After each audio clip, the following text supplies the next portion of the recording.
bisimila Joliba TV News ale jabarani ka limanaw ka bɛɛ lajɛlen fo ka aw wale ɲuman dɔn min ye a ka kunnafoni gafew ye olu lakali waati sera an fɛ yan nɔ don o don ni laada de ye gafe minnu bɛ n'a bɛ sɛbɛn an balima kunnafonidilaw fɛ an y'a kanu ka ye nin kɛnɛ kan ka lakali aw ye bamanankan na kuma an b'aw bɛɛ lajɛlen fo k'aw fo dantɛ foli min na bi ye ntɛnɛn ye min bɛ tali kɛ tubabukalo février kalo tile 28 o ye bi ye san 2022 o la min ye dɔgɔkun daminɛ don limanaw bi ye ntɛnɛn ye an bɛ dugawu kɛ dɔgɔkun ala ka ja ala ka kɛ hɛrɛ ye ala ka kɛ basigi ye mali ma min ye jamana ye ala ka kisi ka tanga o kuma o y'an donkan ye kunnafoni gafew b'an bolo kɔrɔ an b'an da don bakurunba damadɔ la ka sɔrɔ k'a tɔ walawala aw ye ka jira k'a fɔ gafe minnu b'an bolo kɔrɔ bi o dɔ bɛ tali kɛ lesɔr la ale ka bakurunba fɔlɔ la a y'a jira k'a fɔ ko min ye maa dɔw tun bɛ yen minnu tun bɛ bamancimaw ka bolo kɔnɔmaya la min ye finitigiw ye olu b'a la ani civil maa kelen jala k'a fɔ maa bɛ se maa 17 ɲɔgɔnna ma olu bilala ka bɔ bamancimaw ka bolo kɔnɔmaya la o kunnafoni dira juma tɛmɛnen yɛrɛ o bisimilala jamanakuntigi fɛ colonel Asimi Goita jamana faama dagayɔrɔ la kulubakaw fɛ lesɔr y'o fɔ an bɛna an da don o la sisan ni o bɔra yen nɔ limanaw nouvelle horizon fana kumana n'a sɔrɔla maaw bɛ ka bɔ bamancimaw bolo nka min ye Niger jamana kan olu ka jamanakuntigi n'o ye Mohamed Bazoum nouvelle horizon kɔnɔna la jala k'a fɔ ko Mohamed Bazoum k'a ye bamanci jɛkulu cɛ gɛlɛn maa caman k'a y'olu bila ka bɔ kaso la n'a sɔrɔla Mali la yan nɔ an bɛ ka maaw sama ka bɔ u bolo ko Mohamed Bazoum ale bɛ ka u bila ka bɔ kaso la k'u bila ka taa cogo min ka d'u ye u ka taa ten an bɛna an da don o la limanaw nouvelle horizon fana kelen kɔnɔna la a ko min ye faransi ka kɛlɛcɛw ka minɛnw ye a fɔra k'a fɔ olu bɛ k'u kɔ don Mali dugukolo la nin waati ninnu na nka ko baara in k'a daminɛna ka ban u ka minɛnw bɛɛ cɛ ka bɔ Mali la yan ko a baara daminɛna ka ban an bɛna an da don a la sisan nouvelle horizon kɔnɔna la o mana bɔ yen soir de Bamako kumana le soir de Bamako y'a jira k'a fɔ jɛkulu min bɛ yen bi ni fanga b'olu de bolo bi n'o ye M5 RFP ye M5 RFP ko olu tɛna foyi de to yen a ka tɛmɛ min bɛ tali kɛ maa minnu bɛ yen n'olu de bɛ fɛ ka jamana ka ɲagami k'u to jamana kɔ ka jamana ɲagami limanaw M5 RFP kunnafoni kɛnɛ dɔ sigi sibiri tɛmɛnen na u ye kangaridagan kɛlɛ de kɛ minnu bɛ a kɛra jamana kɔnɔna ye a kɛra jamana kɔ kan ye o k'u janto dɛ nouvelle horizon de y'o fɔ n k'a fɔ soir de Bamako y'o fɔ l'indépendant fana kumana limanaw l'indépendant y'a jira k'a fɔ nin wagati in na ko min ye Goodluck Jonathan ni ale de ye CEDEAO ka ciden min nana Mali la yan n'a sɔrɔla a cira ka na tile 2 y'o taama kɛ limanaw kana kuma Mali ni CEDEAO cɛ gɛlɛya min bɛ yen ko nka waati kofɔli foyi ma sɔrɔ kuma ɲɔgɔnya ninnu na Goodluck Jonathan nana Mali la yan nɔ nka ko kuma ɲɔgɔnya olu bɛ to sen na min ye Côte d'Ivoire jamanakuntigi kɔrɔ furumuso n'o ye Simone Bagbo ye ko ale kumana Mali gɛlɛya kan a y'a jira k'a fɔ ko Côte d'Ivoire tɛ se ka kɛ Mali maa minnu bɛ yen n'u bɛ fɛ ka sinaya dilan Mali fanga ɲɛma k'u tɛ se ka Côte d'Ivoire jamana kɛ Mali fanga sina dagayɔrɔ ye dɛ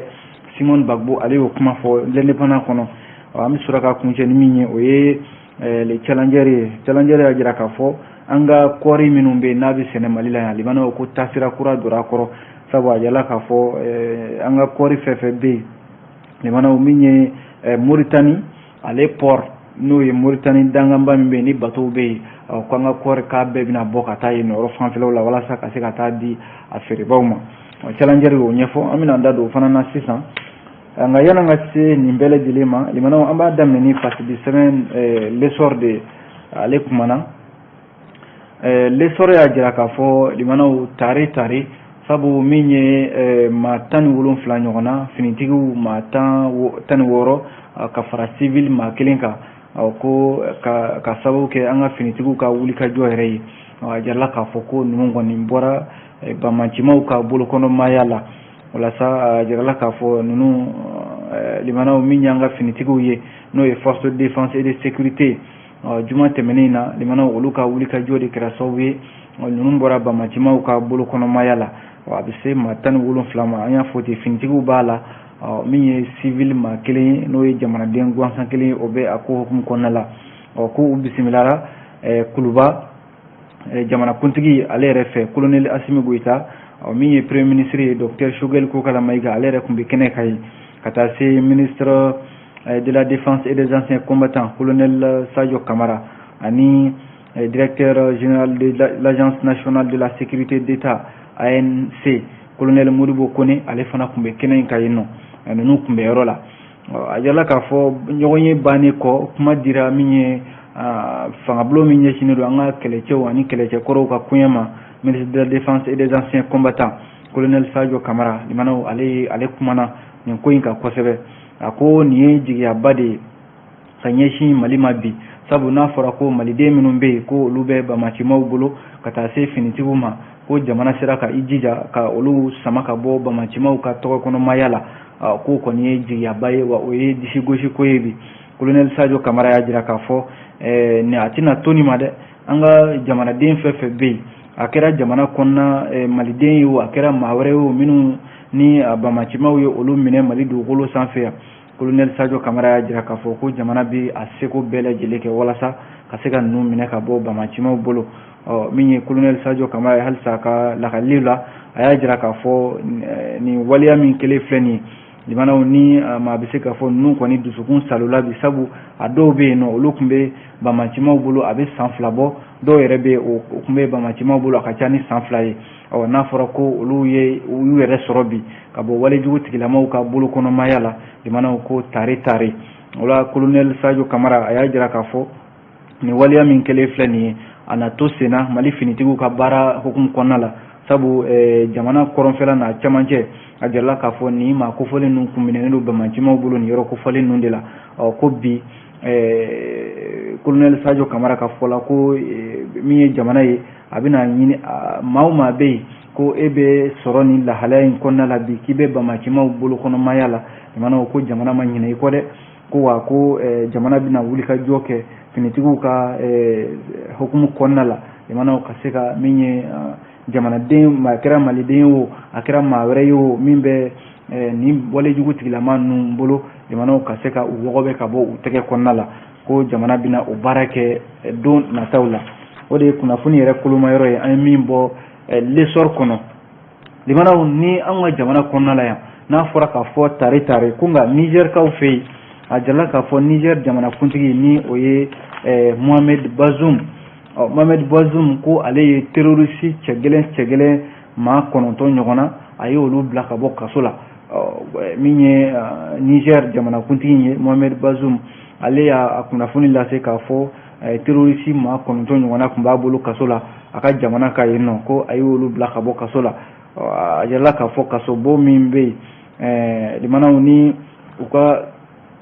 kasobon gɛlɛnw don. A jirala k'a fɔ ko Niger jamana ka ko min ye ni terroriste ninnu ye olu kun maralen bɛ Niger jamana kan, ko nka Niger jamana kuntigi ni o ye Mohamed Bazoum ye a dalakan kɛra mun ye ko ni bamaci jɛkulu ninnu bilalen ɲɛmɔgɔ ninnu bilalen limanaw ko ale bɛ bɛn de ɲini a ka jamana kɔnɔ, ko ale bɛ basigi de ɲini a ka jamana kɔnɔ. A jirala k'a fɔ juma tɛmɛnen février kalo tile 25 Mohamed Bazoum ɲɔgɔn ye dɔ min ni o kɛra centre international Mahamad Gandhi o kɔnɔna la, a y'i to o de kɛnɛ kan ka ɲɛfɔli caman kɛ. A ko n'i y'ale ka jamana lajɛ n'o ye Niger ye, ko fɛn o fɛn bɛ yen n'o bɛ se ka na ni bɛn Niger jamana kɔnɔ limanaw ko ale tɛ siga fiyewu k'o baara kɛ, ko ni maa o maa bɛ kuma la k'a fɔ ayiwa ale ye bamacimaw bila limanaw ko ale b'a kɛ ale ka jamana ka hɛrɛ de kama wa a b'a kɛ a ka jamana basigi de kama, ko wa foyi tɛ se k'ale bali k'o baara kɛ. Ni fɛn o fɛn bɛ se ka na ni sira ye limanaw o kɛra sira jɛlen ye o kɛra sira nɔgɔlen ye o, Mohamed Bazoum ko ale b'o baara kɛ walasa a ka jamana bɛ se ka lafiya cogo min na. O de la ko a ye ni bamaci jɛkulu ɲɛmɔgɔbaw limanaw maa 9 a bɛɛ ye terroriste gɛlɛnw ye u kun minɛnen don Niger jamana kan u ka kaso la yen nɔ. Limanaw ko u kɔni bilala ka bɔ kaso la nin cogoya in de la. Nka jateminɛlikɛla minnu bɛ yen ni olu ye n'olu bɛ ka jateminɛ kɛ nin ko in taabolo la, a jirala k'a fɔ kasobonba 2 de don minnu bɛ Niger jamana kan n'u k'a ma ko Kutakale ani Kolo. Ni ye kasobonba 2 ye limanaw terroriste maa 9 ninnu tun bɛ kaso min na. Nka jateminɛlikɛla caman minnu bɛ yen n'olu bɛ jamana 2 in Mali ni Niger cɛ cogoya dɔn, sango Sahel yɛrɛ kibaruyaw caman y'a jira k'a fɔ n'i ye nin ko in taabolo lajɛ Mohamed Bazoum ko a ye nin baara min kɛ nin ye limanaw ko a bɛ n'a fɔ a kɔni t'u ka nin kɛ nka ko maaw k'u sigi ni min ye o ye k'a fɔ walejugu tigilamaw ka walejugu a bɛ se ka dɔ kɔni fara o kan kɛrɛnkɛrɛnnenya la Sahel ale kɔnɔna la a dun jirala k'a fɔ limanaw bi Sahel dun n'i y'a lajɛ basigi ba ma na a kɔnɔna la kosɛbɛ n'a fɔra basigi mana o Sahel kelen kɔnɔ walejugu tigilama minnu bɛ yen n'o ye jatigɛ wale tigilamaw ye olu de ka dagayɔrɔ bɛ nin Sahel in kɔnɔna la sango furanjɛ fila in n'u k'a ma ko zone des trois frontières Mali Burkina Faso ani Niger olu cɛmancɛ la minnu bɛ yen n'olu bɛ nin ko in ɲɛdɔn kosɛbɛ olu y'a jira k'a fɔ ko Niger jamanakuntigi a ye nin waleya min kɛ n'a sɔrɔla ale ka hakilila de ko k'a ka jamana bɔ bolo la walima ka basigi nati a ka jamana kɔnɔ ko nka k'a bɛ kɛ sababu ye ani jamana min tugulen don ɲɔgɔn na i n'a fɔ Mali jamanaw k'a bɛ kɛ sababu ye ka gɛrɛntɛ bi olu ka tuguni sabu Mali bilama Mali bɛ k'a yɛrɛ ɲini ka bɔ nin gɛrɛntɛ ninnu kɔnɔna la Bamaci wale tigilamaw ka gɛrɛntɛ n'a fɔra ko a sigiɲɔgɔn jamana n'o ye Niger jamanakuntigi ye Mohamed Bazoum o bɛ terrorisiw bila ka bɔ kaso la nin cogoya in na k'u bila diɲɛ fɛ u ka taa cogoya min ka d'u ye jamanaw k'a bɛ se ka kɛ o bɛna kɛ gɛlɛya wɛrɛ ye a sigiɲɔgɔn jamana n'o ye Mali cɛ ye nka a mana kɛ cogo o cogo jamanaw min ye Mohamed Bazoum ye ale dalakan kɛra mun ye ko ale kɔni b'a ka jamana bɛn de ɲini i b'i ka jamana bɛn ɲini k'o bɛ sɔn ka kɛ gɛlɛya wɛrɛ ye i sigiɲɔgɔn jamanaw ma limanaw a ko mana kɛ cogo o cogo fasiridi sɛbɛn n'o ye Nouvelle Horizon ye a y'a jira k'a fɔ ko Mohamed Bazoum ayiwa ko n'a ma ɲɛ ko a bɛ fɛ de ka kumaɲɔgɔnya dayɛlɛ ani walejugu tigilamaw cɛ ko nin kɔni tɛ sira jɛlen ye sira min bɛ se ka kɛ ka kumaɲɔgɔnya tɛmɛ ani bamacimaw cɛ ninnu bilalen min filɛ nin limanaw fasiridi sɛbɛn y'a jira k'a fɔ k'a bɛ se ka dɔ fara Mali kɔni ka lakanabaliya kan kɛrɛnkɛrɛnnenya la Sahel ale kɔnɔna la kunnafoni filɛ limanaw an ye nin bɔ Nouvelle Horizon kɔnɔ ale Nouvelle Horizon kelen ka lakali la a y'a jira k'a fɔ ko min ye Barkani ye n'o ye Faransi ka kɛlɛcɛw ye a fɔra k'a fɔ olu kan ka u kɔdon ka bɔ Mali la yan nɔ u kan ka u ka minɛnw bɛɛ lajɛlen cɛ nka ko minɛncɛ in a daminɛna ka ban fasiridi sɛbɛn y'a jira k'a fɔ minɛn ninnu ko nka minɛnw ka ca Barkani bolo limanaw u ye minɛn hakɛ min cɛ ka na Mali la yan nɔ n'o ye u ka minɛn girimanba ninnu ye a ka ca n'a fɔra ka o minɛn ninnu cɛ siɲɛ kelen ka taa n'u ye ko a baara ka suma ko nka a mana kɛ cogo o cogo Nouvelle Horizon ka fɔ la min ye Force Barkani ye a ka minɛn minnu bɛ yen ni olu dagalen don Gao nin waati in na k'u y'u cɛli kɔni daminɛ ka ban sabu kari tɛmɛnen février kalo tile 19 san 2021 min ye baara in ye ko a daminɛna walasa u ka chef d'état major général des armées n'o ye général Thierry Boukari ye ale yɛrɛ ye ɲɛfɔli kɛ a ko Barkani k'u bɛ mɔgɔw ladɔnniya k'a fɔ u ka minɛn minnu filɛ nin jamanaw n'u bɛ fɛ k'a ta ka bɔ Mali dugukolo sanfɛ ni Mali jamana yɛrɛ kun y'a jira k'a fɔ yɔrɔ kalo 6 u kun y'o de di u yɛrɛ ma Mali jamana ɲɛmɔgɔw y'a jira k'a fɔ kalo 6 ka ca a y'a teliya joona a y'a fɔ k'a b'a ka minɛnw cɛ ka bɔ Mali kɔnɔ a ye minɛn ninnu ta joona joona kabi an bɛ an kumana Faransi jamana tilala k'i kanto ko ayiwa minɛn ninnu tɛ se ka cɛ teliya la ten ko olu b'a cɛ waati min ni o bɛ bɛn u yɛrɛ ma a bɛ cɛ ka bɛn ni waati min ye u b'a kɛ o waati kelen de kɔnɔna la ko Mali jamana ɲɛmɔgɔw ye waati min fɛ o tɛna se ka olu girin-girin kɔni b'o de hukumu kɔnɔna a jarala k'a fɔ ko février kalo tile 19 tɛmɛnen baara in kɔni daminɛna min kɔni ye kibaruya la koloma yɔrɔ yɛrɛ ye o b'a jira k'a fɔ ko min ye Faransi ka minɛnw ye limanaw u bɛ ka a cɛli daminɛ ka bɔ Mali kɔnɔ ko nka limanaw minɛn ninnu de ka ca a ka ca wa minɛn girimanw de b'a la dɔw bɛ yen olu bɛ taa bateau fɛ dɔw bɛ taa avion fɛ dɔw yɛrɛ bɛ se ka taa hali duguma sira fɛ limanaw a bɛɛ lajɛlen n'a taa sira don n'a fɔra ko olu ka cɛ nin cogoya la teliya la ko a ko ma nɔgɔn min ye u ka kɛlɛcɛ ɲɛmɔgɔ ye n'o ye général Thierry Boukari a y'a jira k'a fɔ ko wa hali lakanabaliya yɛrɛ bɛ ko in o bɛ se ka ko in sumaya olu bolo sabu a ko n'i ye Mali dugukolo sanfɛla la ye bi ko olu ye min jateminɛ o ye k'a fɔ ko kɛlɛcɛ dɔw bɛ Mali kɔnɔna la n'o ye Wagner ye ko Wagner k'o bɛ se ka kɛ kɔlɔlɔ ye olu ka kɛlɛcɛw ma ko u b'a jira k'a fɔ olu n'a ma ɲɛ k'olu b'u ka minɛnw cɛ ka bɔ Mali kɔnɔna yan k'u b'u kɔlɔsi wa u b'u janto u yɛrɛ la sabu ko Wagner bɛ se ka kɔlɔlɔ lase olu ma u kɛtɔ k'u ka minɛnw cɛ ka taa ko n'a fɔra ko olu ka girin-girin o cogoya la k'u tɛ se ka don o girin-girinnin da fɛ wa ko Wagner min bɛ Mali la yan i mana ko Wagner bɛ se ka ɲaroki ka kɛ olu ka sanga ani waati bɛɛ lajɛlen o de y'a to u ka minɛn ninnu u b'a cɛ cogo min na u b'a cɛ hakilisigi ani basigi kɔnɔ walasa bamacimaw kana na dankari kɛ u yɛrɛ la u b'a fɔ minnu yɛrɛ ma ko Wagner n'o u yɛrɛ ka fɔ la ko de ye kɛlɛcɛw ye n'o ye mercenaires ye minnu bɛ Mali la yan nɔ ko u bɛ ka ɲagamini don kow la u yɛrɛ ka fɔ la dɛ limanaw kunnafoni filɛ an ye nin bɔ Nouvelle Horizon ale de kɔnɔna la n'an bɔra Nouvelle Horizon kɔnɔ an bɛ don le soir de Bamako kɔnɔ i mana o jɛkuluba min bɛ yen ni u k'a ma ko mouvement du 5 juin rassemblement des forces patriotiques M5 RFP M5 RFP ɲɛmɔgɔw k'u ye ɲɔgɔn ye dɔ kɛ sibiri tɛmɛnen na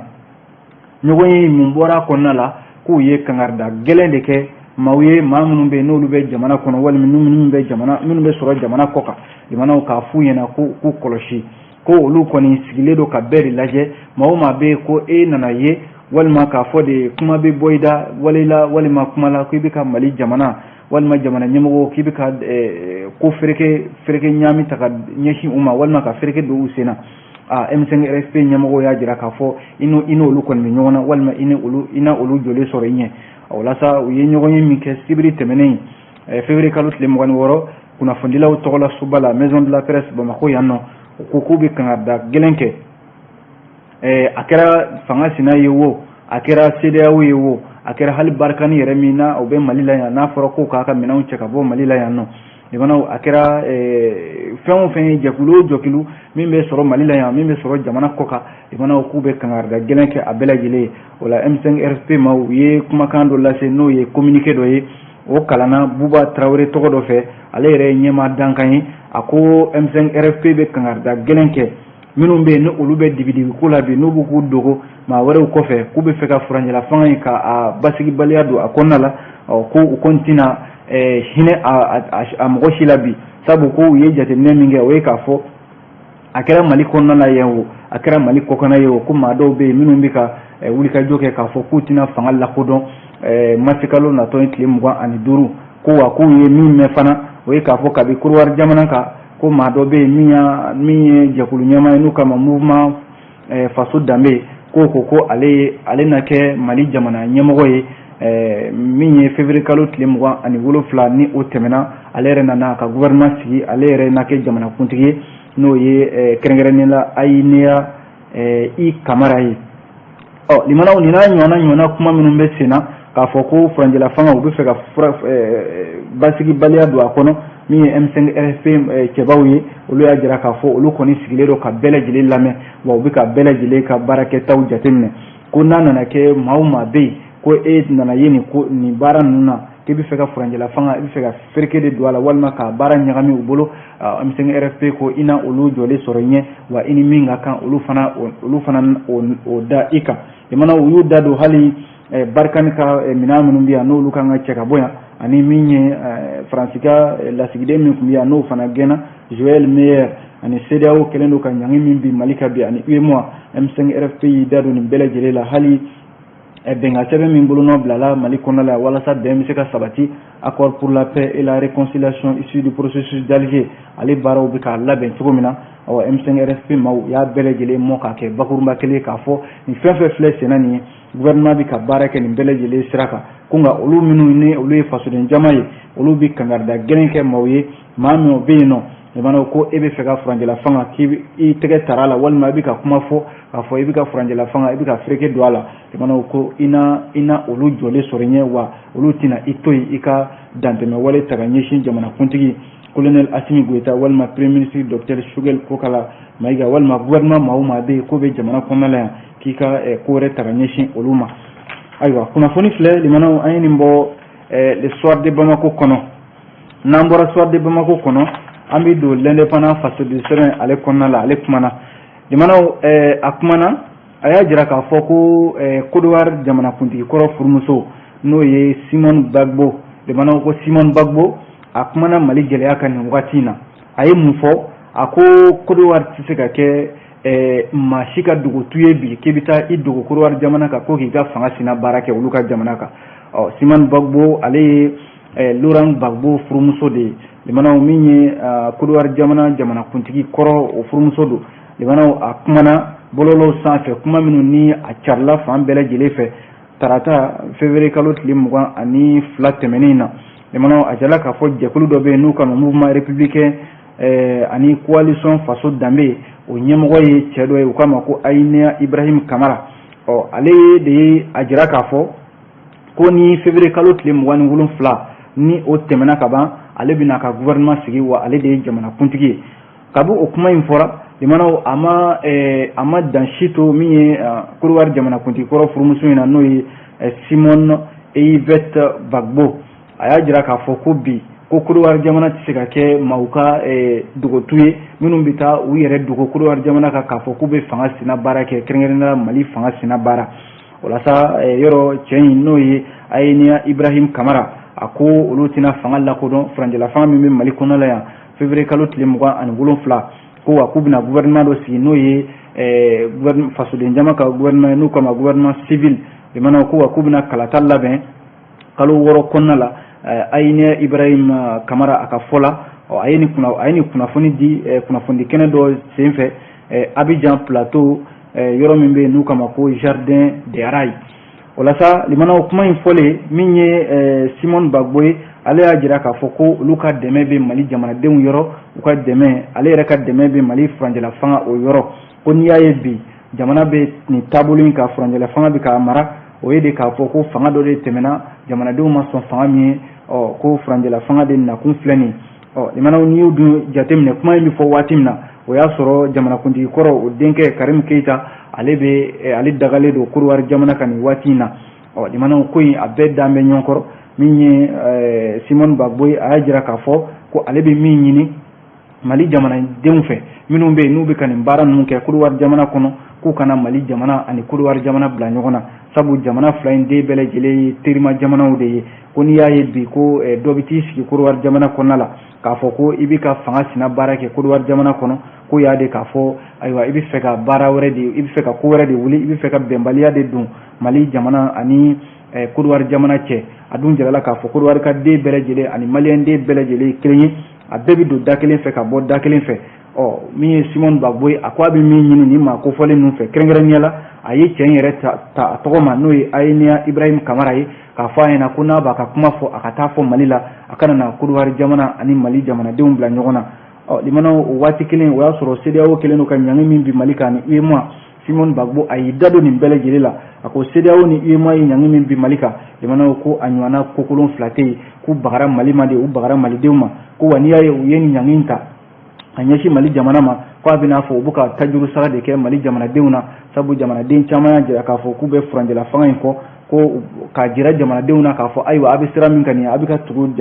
faranjɛla fanga ɲɛmɔgɔ minnu kɔ anw ma jɛn ni a ye ko wa maa wɛrɛ t'a kɔfɛ dɛ Simone Gbagbo ka fɔ la faransi jamana de bɛ nin ko kɔfɛ ani jɛɲɔgɔn juguw n'o ye Union européenne n'a ɲɔgɔnnaw ye olu de bɛ nin ko in kɔfɛ ka sɔrɔ ka CEDEAO su ka kɛ Mali kan ko hali misali la san 2010 ni san 2011 Côte jamana kelen ko CEDEAO ye ɲangi bi olu kan k'a bɛɛ lajɛlen kun ye faransi ni Union européenne olu ka suluw ye ka CEDEAO su ka kɛ olu kan ko wa o ko kelen de ɲɛsinnen filɛ Mali ma Simone Gbagbo ko ale bɛ Mali jamanadenw a b'u bɛɛ lajɛlen dɛmɛ wa a bɛ Mali jamana ɲɛmɔgɔw bɛɛ dɛmɛ fana a y'a jira k'a fɔ a bɛ min fɔ Malidenw minnu bɛ yen n'u bɛ ka nin baara in kɛ u ka jamana kan k'u ka sabali u kana taa Côte kɛ u ka dogoyɔrɔ ye k'a fɔ k'u bɛ fanga sina baara kɛ u ka jamana kɔnɔna la k'u tɛ jɛn n'a ye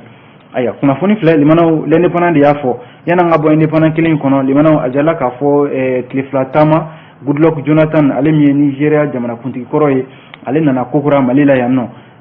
kumaɲɔgɔnya CEDEAO ani Mali cɛ a bɛ don o de hukumu kɔnɔna la a jala k'a fɔ kumaɲɔgɔnya in kɔni kun cɛra ko nka nakun kɛra min kama maaw kun sigilen don ka min kɔnɔ n'o ye k'a fɔ faranjɛla fanga ye waati kɛrɛnkɛrɛnnen ka d'a ma walima waati kura min bɛ fara kan o ka fɔ o kɔni ma fɔ taama in senfɛ nka min ye Goodluck Jonathan ye a na kɛ a ka nakun fanba de kun ye ka na min ye Mali jamana ɲɛmɔgɔw lamɛn ani u kɛlen don ka jɛkulu min sigi ni CEDEAO ka lasigiden b'a kɔnɔ Union africaine ka lasigiden b'a kɔnɔ ONU ne ye diɲɛ keleya tɔnba ye u ka lasigiden b'a kɔnɔ Mali gouvernement yɛrɛ ka lasigiden b'a kɔnɔna la walasa ma faamuyalenba ninnu u ka se ka kuma u ka hakilila falen kɛ walasa faranjɛla fanga yɛrɛ waati bɛ se ka d'a ma cogo min na kunnafoni laban minnu dira a jirala k'a fɔ waati ma di sa nka ŋunuŋunu kuma minnu bɛ yen n'o bɛ ka tɛmɛ nin jɛkulu ninnu ni ɲɔgɔn cɛ o de ye k'a fɔ kalo 12 walima kalo 16 o de bɛ fɛ ka di faranjɛla fanga ma ko nka waati kelen min ye Mali gouvernement ye ale kelen don ka laɲini min kɛ o ye k'a fɔ san 4 o de bɛ gouvernement bolo ka ɲɛsin CEDEAO ma kumaɲɔgɔnyaw a na kɛ a kɔni bɛ to sen na jamanaw fo don dɔ la u bɛ se ka bɛn don ka cogo min na min bɛ se ka di faranjɛla fanga in ale ma kunnafoni fila an ye nin bɔ l'indépendant ale kɔnɔna la an b'a kuncɛ ni min ye o ye le challenger limanaw challenger y'a jira k'a fɔ ko Mali kɔri k'a ye bɔda sɔrɔ sa sabu CEDEAO min n'ale kun kɛlen don ka ɲangi bi Mali ka yɔrɔ an ka kɔri a kun bɛ bɔ ka taa n'a ma kɛ ni Senegal walima Côte d'Ivoire ye o daw bɛɛ lajɛlen datugulen don bamananw ko ten ko ni gɛlɛya n'a y'i sɔrɔ o bɛ se ka kɛ fura wɛrɛ de ye a na kɛ Mali bɛ k'o fura wɛrɛ de ɲini sisan sabu min ye Mali jamana ɲɛmɔgɔw ye k'u ye sira kura bɔ sira kura min ne o bɛ taa Mauritanie ale fa b'a Nouakchott a jarala k'a fɔ o baara yɛrɛ daminɛna kabi juma tɛmɛnen février kalo tile 25 a jarala k'a fɔ convoi fɔlɔ n'o ye mobiliba fɔlɔ ninnu ye olu kɔni sira ta ka ban a kɛra minisiri ɲɛna min b'an ka togodala ɲɛta ani togoda ɲɛtaw kunna Modibo Keita a kɛra o ɲɛna ani CMDT o ɲɛmɔgɔba Nango Dambele fo ka taa se conseil malien des transporteurs routiers ani autorité communale kati faamasow a kɛra olu bɛɛ lajɛlen ɲɛna challenger y'a jira k'a fɔ ni ɲɔgɔnna ko a bɛ n'a fɔ min ye tɔni 1600 o de bɔra tako fɔlɔ in na a bɛ se remorque caman de ma n'o ye mobiliba ninnu ye olu kɔni bɛ k'u kunda min ye Nouakchott ale Mauritanie jamana kan walasa Mali kɔri a kana kɛ a ka tonton ɲɔgɔn kan yan nɔ jamanaw taasira o kana sɔrɔ a la a dun jirala k'a fɔ sanba b'a la client jɔ bɛ ka kɔri kɔnɔ